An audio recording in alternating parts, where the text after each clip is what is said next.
Okay. Thank you mga kasama. Yan. Kain na po tayo. Siyempre, may bisita po tayo rito. Ang pinakamatigas sa lahat ng bagay, Mr. Mato de la Rosa. Kumakanan na po siya, no? Siyempre, pasensya na po kayo sa aming nakayanan. Pasit-pasit lang to. Yan, si Melchor. Yan. Tsaka si Dave. Yan. I-open mo lang. Ay, wow, wow. Ano yan? Ano yan? Turotot? Ay, hindi pala. Toothpick pala yan. Sorry. Yan. Kami mga kasama ay kumakain po kami kasalukuyan dito.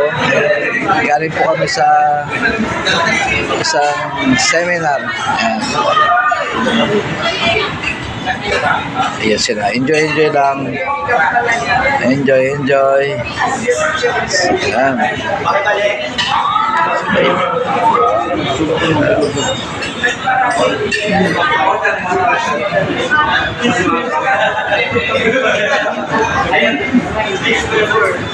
Sarap pa. Ayan, mga kasama. Si Bato de la Rosa. Go.